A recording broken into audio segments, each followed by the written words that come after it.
Everyone, welcome once again to my channel on YouTube called Madhura's Miscellany at Madhura Patwardhan 2242 for another session of grammar. Before we start articles, let's have one session of fun with words. This is really enjoyable. So in fun with words, today I am going to describe and discuss modifier errors. Modifier errors. What is a modifier? A modifier is a word or words about another word. It should be near the word it modifies. Okay, so it is about a particular word, so it should be near that word. Otherwise, what happens? It results in any of the three. One, absurdity.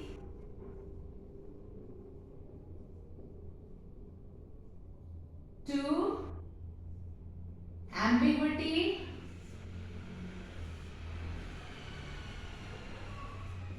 Or finally, ambiguity means there is a doubt about what it means.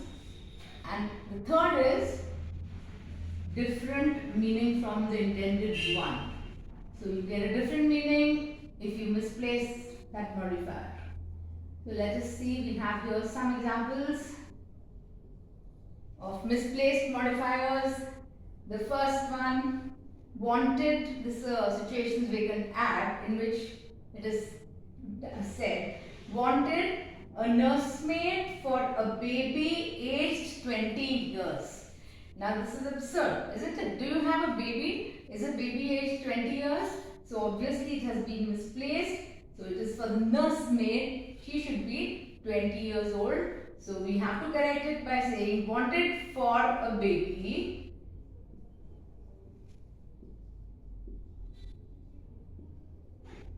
a nursemaid aged 20 years. One more way of correcting it, but it's not so, doesn't sound so right, is it is not balanced, is wanted a nursemaid aged 20 years for a baby.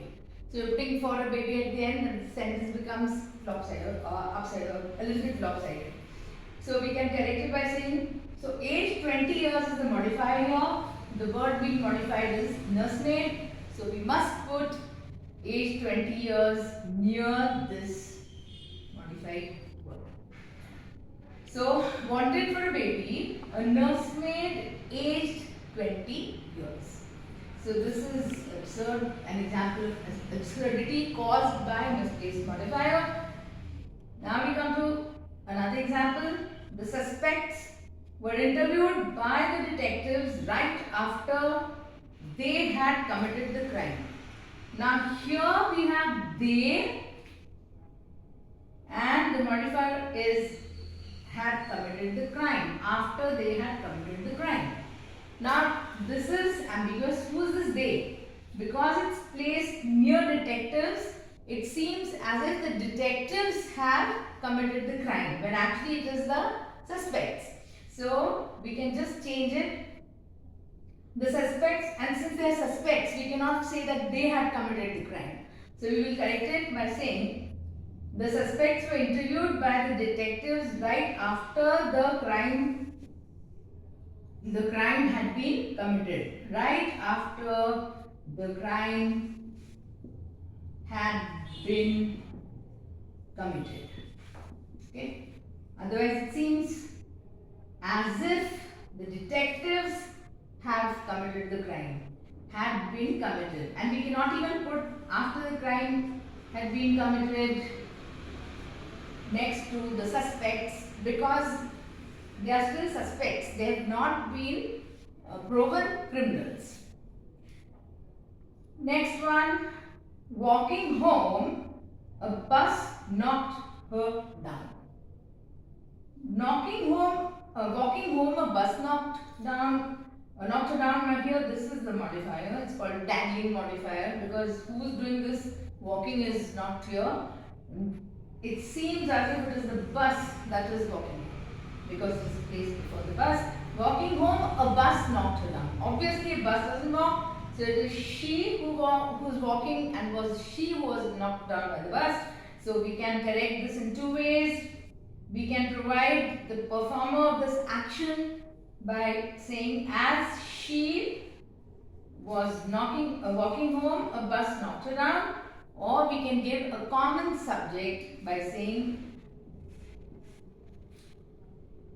walking home, she was knocked down by a bus. So it's again an example of absurdity. Now we come to an example of ambiguity because of the modifier. He sat on the chair with a broken leg. Now this is the modifier. It would seem that it's not clear just because near the chair. If we think that it is modifying the chair, it is illogical. You cannot sit down on a chair with a broken leg, but you can have a chair with a broken leg. So maybe he didn't see it and he sat on it. So here it's ambiguity, but if you want to clarify it, if you know the context, you will think that this with a broken leg is for this person. So you will say, with a broken leg, he sat on the chair. And lastly, we come to one of the very difficult modifiers. So it's just a single word. So let us see what it is, which word it is, and it is the word only. Now if you want, you can put only before any word, but the meaning will be different.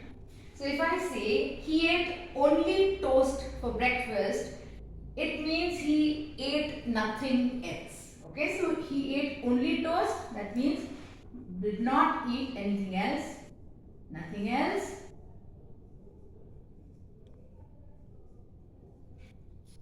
Now if I say only he ate toast for breakfast, it means that nobody else ate toast for breakfast, only he ate. So this is the second meaning that we can derive if we place this modifier in a different position. He ate toast only for breakfast. Now this is the third meaning. He ate toast only for breakfast means that for no other meal. Okay, he ate toast only for breakfast, not for lunch, not for dinner, or for any other meal. So this is why it is very important that we place the modifier close to the word that we modify. So that's all for now. Thank you once again, and please do like, share and subscribe to my YouTube channel Madhura's Miss Lenny at Madhura Patwardhan 22